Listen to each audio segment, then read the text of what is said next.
Rob, how long have you been here? 40 years. Awesome, Yeah. dang. Well, how do you feel that you depend on the forest land in the U.S.? I would say, well, my industry, housing would be a major supply or a major part of lumber industry. Paper, I use that a lot. I push a lot of it. Other than that, I have friends that are involved in the industry, and yeah, I mean, it's it's a major component to what makes the United States what it is. What's your perspective about the state of the U.S. forest generally? Do you feel like they're in pretty good conditions, or are there things we should be doing differently?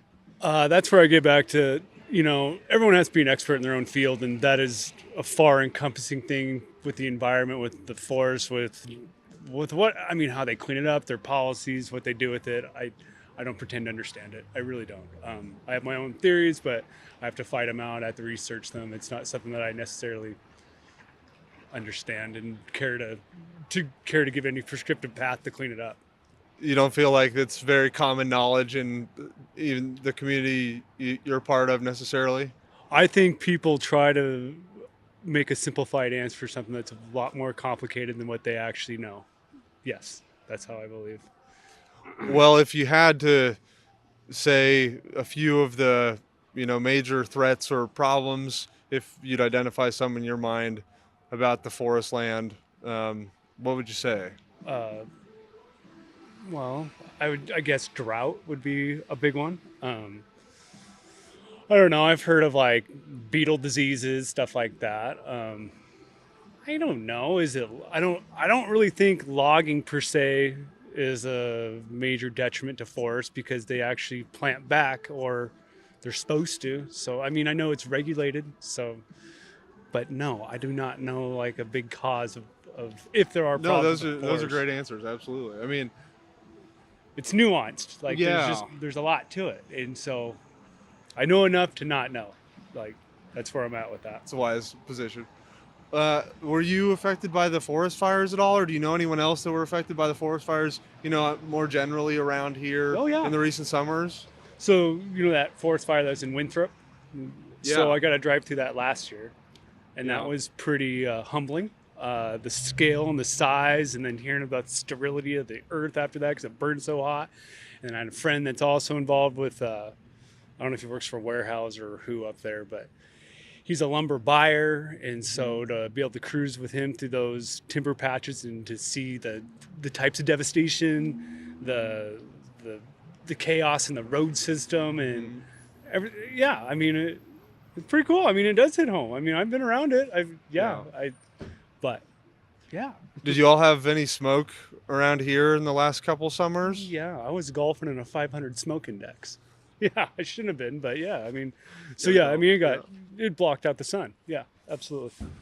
You feel like it affected goings on in town very much? I mean, maybe not so much for you, but other industries or other just people in their daily lives? It did. Yeah, the smoke definitely had a detrimental effect to people. I mean, I probably shouldn't have been out in it, but whatever. You only You live want to go once. about your day? Yeah, and then I mean, is it better to just sit at home in your house and suck in the same air?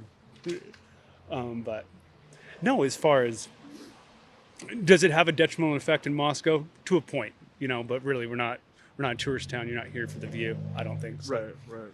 Yeah. Well, uh, how do you feel about doing some preventative types of forest management to mitigate some of the damage of the fires? I mean, do you feel like we should I more 100% so take believe a it. hands-off approach, or That's that's for the people that are there to save the forest figure out. Like as we talked before, I'm involved in electricity.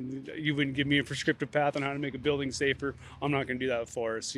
I do think there's benefits to thinning. I do think there's benefits to to logging, but I also think there someone else will give me an entire opinion of why that's not right either. So I don't want to put myself out on a limb on that no? because That's totally yeah. understandable. But I mean, as a civilian, would you say like, you know, not necessarily against doing some of those things if they're necessary if to they take care of the fires? if thinning out the forest would have made California less of what it was, then 100%. Yes, I do believe in that. But once again, I'm not. It's not. It's nothing I've studied. Right, I, right. Yahoo News is not a source of news.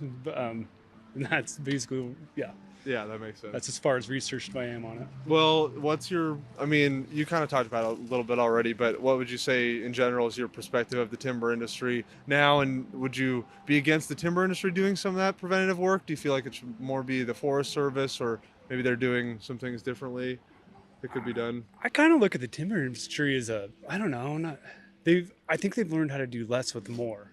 I mean, I think they're more efficient with the amount of people and the amount of resources they have than they have been in the past. So, yeah, I mean, depending on how they thin the forest, if they want to do it through the Forest Service, great. But I haven't seen much in the line of like the government handling that stuff as efficiently as the private industry. And so, yeah, I mean, if they can go in there and make Moscow Mountain safer so it doesn't catch on fire, or if fire does catch, it doesn't get so big that it engulfs the whole mountain, then Right. they should do that. Yeah, yeah. Well, anything else you'd like to say on the topic? I think you answered all my questions very well. No, I'm good. Awesome. Well, thanks so much for talking to us. Tell me your name one more time. Rob, and yours again? I'm Cody. Cody. Thanks, Hey, Rob. nice to meet you again. Nice to meet you too. Hey, have a good afternoon. Awesome talking to you. Thank you.